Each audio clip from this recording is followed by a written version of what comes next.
Let's talk about the opposite of fun, motherhood, because we were talking about this last night, and it wasn't even me and you. It was you and another one of my amazing guests, Carly, who is a whole comedian. One day y'all gonna see the footage, right? They're gonna see the footage. Okay, so one day y'all gonna see the footage, and she's a whole comedian, and you gotta watch it.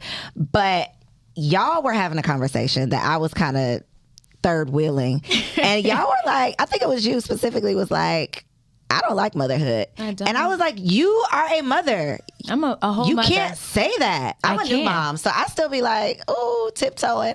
I won't say that I dislike motherhood because I'm not true to this. I'm new to this.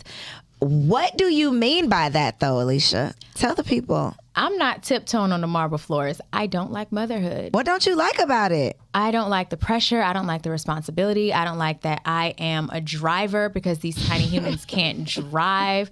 I'm an unpaid driver. That's true. Like, Uber drivers make more than me. You're driving for free. No tips. No tips. There is no guaranteed return on my investment with motherhood. You are literally hoping for the best. You are putting your absolute best in, the maximum amount of money. You put some good into this girl, though. Man, I'm just praying to God that she turns out all right. And you are more than halfway there. Your baby is She's 12. Listen, I got You're itching. 5 You started years itching and when 4 I said months. that. Not 5 years and 4 months. 5 years and 4 months. And I love her. I love She's so amazing. She's a dope kid, and I still dislike motherhood. I don't like it. That's what you said. So you were like, well, I don't dislike my child. I just dislike motherhood. I love, oh man, she's such a dope kid. She's brilliant. She's kind. She's smart. She got a slick ass mouth. She's you. I love kids with slick mouths. A lot of adults don't. I love it. Because when people be like, you want a girl? I'll be like, ooh. I like a slick mouth child. Why? Let me tell you why I like a slick mouth child. I didn't have a slick mouth out loud, but it is going to be such a valuable trait when they become old enough to advocate for themselves, and they can mentally spar. My child mentally spars with grown-ass people and many times wins. They be like, well, damn, when you say it like that, I love it. Now, yes, it gets on my nerves, on my last nerve, but you're not raising a child, you're raising an adult. You will have a child a much shorter time frame than you will have an adult. Mm-hmm. I'm raising an adult. And that attribute, that slick mouth shit, ooh. So I'm just being selfish. I'm just thinking about myself being the victim of, because I had an out loud slick mouth. It wasn't in my head. It was on the outside of my body. And so I could just imagine getting that back. You know, they say with the daughters, you're gonna get it back. Yeah. I am in for a rude awakening. So I guess I'm just being selfish because I'm like, I'm going to have to fight you. I mean, and here's the thing. We go back and forth. I'm not of the community that believes children should be seen and not heard. We be going back and forth. Like, some of my men, because I date and I date well. Come on, some of my men. We'll talk about it next. Don't worry. Well, some of my men, they'll be on the phone with me when I'm talking to her, and she be going back and forth. She be hitting it too. So So you never say, all right, now, little girl, wait a minute. You never get to that point? If she gets a little, I be like, listen, we cool, but we ain't never that cool. Okay. Play with your little friends. So you do reel her in. Yeah, I reel her in, but I'm okay with her expressing her emotions. She tells me all the time, I really don't like that you rush me. And I say, well, I really don't like that you take so long, because what it does is it makes me feel as though you don't respect my time. And I give you so much of my time already. I need you to start honoring the pieces that I tell you I need. If I say I need you to be ready in 10 minutes, I really do need you to be ready in 10 minutes, because there are other things that I still have to do that you are not privy to. This morning we was in the car. She's like, you know what, Ma? You right. I'm sorry. I'm gonna do my best to get ready quicker. You're raising a thinker and not just a doer. And so many people are raising doer. Do what I said do. Mm-mm. Don't think about it. Don't ask me about it. Don't wonder why I said it. Don't you dare ask me why I said it. Just do it. And I think, like you said, that's going to come in handy in so many ways. And I think our generation are doing we doing some crazy shit now. We still do, we are doing a much better job of not doing the stay in a child's place, sit down, shut up, do what I say do without question, because in life you have questions. Hopefully you are, and you're able to ask the right questions, because if you don't, people are gonna get over on you, and ain't nobody got time to be getting over on. And honestly, I started out that way.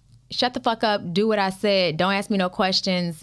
This is a learned think. This is, when I tell you learn. This is evolved, Alicia. Okay. Listen, Lola, my lower self. Not Lola. Lola, I talk about it a lot on my podcast. The lower self, Lola. My lower self. That. I had to name that bitch so that I can know when it's Alicia who's talking, who's processing, who you're speaking to, and then when it's my lower self saying, just ram your car into theirs. You don't do it though, right? No, okay. But I still need to recognize. You think about it. You have to understand your lower vibrational self. It really just wants to protect you. It truly does. It is the fight or flight, and everything is, oh my God, you're gonna die. Your lower vibrational self is everything is, oh my God, you're gonna die. So it likes to fight to the death. Right? And so and that's ego, that's all the things. So trying to deny its existence or trying to pretend like, oh, it's not there. I'm vibing so high. I'm so healed. Bullshit. Trying to pretend that it's not there. What happens is if you try and push down something long enough, eventually it's gonna come back strong. It's gonna explode, and many times it's gonna explode when the consequence doesn't fit the crime. And so what I do is I'm always in conversation when I'm spazzing out or when I'm like losing my shit. I'll say, okay, the reason I'm spazzing out is because I feel hurt about this or I'm afraid about this. Thank you so much for trying to protect me. Now, I'm going to need you to sit in the passenger seat, and now this is how Alicia is going to respond. But Lola, that bitch always got a response. Always. But mature Alicia be shutting her shit down. I love that. And it's not perfect. Ooh, please don't think it's perfect, because, baby, if you had caught me on a plane with this lady. What you going to do to the lady? Lola was about to get her? Oh. I just can't. I've never personally met Lola, so I just cannot.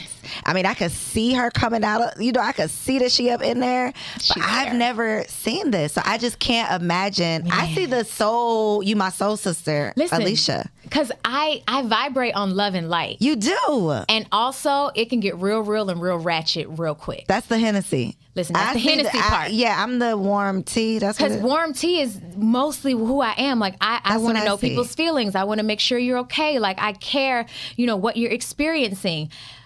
And also, if you trigger me, that's literally why our podcast is called Triggered AF.